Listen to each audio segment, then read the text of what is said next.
Hi, it's Karen, and today is Friday, so I'm going to share some commentary. Commentary can be both written words and images, and so today, if you're looking, you can see an image. However, I'm going to start out with a children's story that I found on the internet by Leanne Guenther and Sharla Guenther, and it's called The Story of Abraham and Sarah. Once there was a man named Abram. One day the Lord came to talk to Abram, and Abram asked, "Who will have all my things when I die?" God promised Abram and his wife Sarai that one day they would be parents, even though they were old and had no children. God wasn't sure that Abram understood, so that night he took him outside and said, "Do you see all the stars that are in the sky?" When Abram looked up, the whole night sky was full of stars, so many that in fact that he would never be able to count them. Then God said, "That is how many children you will have." And I'd like to move from that story because I think oftentimes children's stories really get at the kernel of what it is that we need to understand.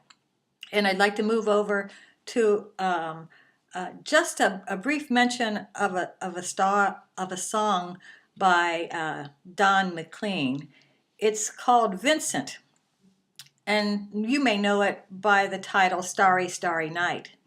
It begins with these words: "Starry, starry night, paint your palette blue and gray, look out on a summer's day with eyes that know the darkness in my soul."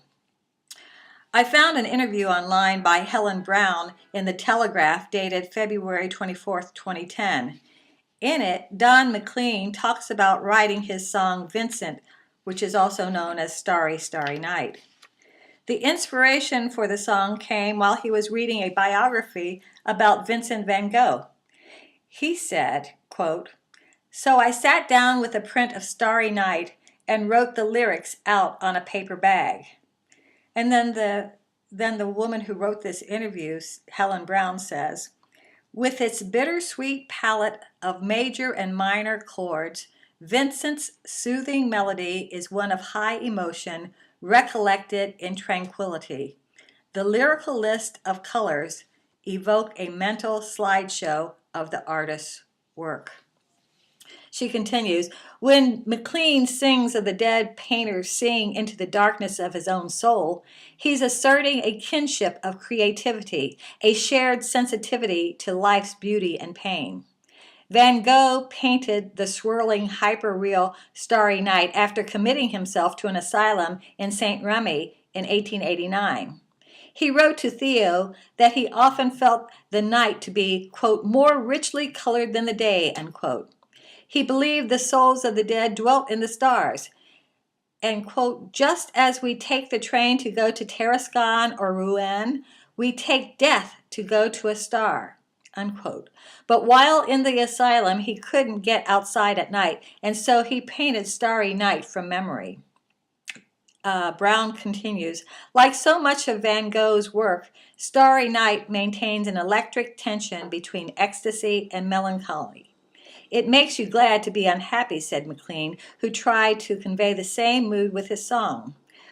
McLean continues, "No matter how happy or hopeful I am, I always tend to drift back to that. It's underneath all the music I've ever written. An artist is trying to tell you how he's feeling, and if that accidentally becomes entertaining, it becomes a career," unquote.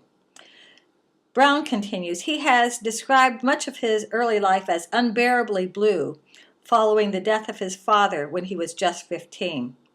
Donald McLean Sr. had lambasted his son over a bad school report earlier on the night he died, and after his collapse, young Don was sent to stay with friends.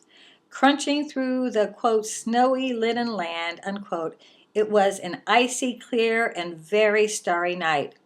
And yet, McLean tells me that had his father lived, he would not have become a musician.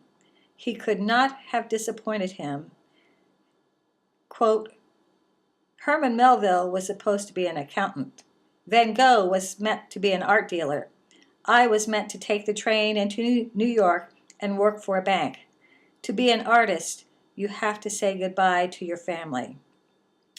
Vincent spirals around the fact that Van Gogh's work was not appreciated in his lifetime, that although he tried to set his audience free, they did not listen, they did not know how. Those who love Vincent have surely felt undervalued by the world, perhaps even too fragile for it. I'd like us to consider what McLean said about Abraham. To be an artist, you have to say goodbye to your family. Let us let these words and these images help us to understand and to know better. See you on Saturday or Sunday.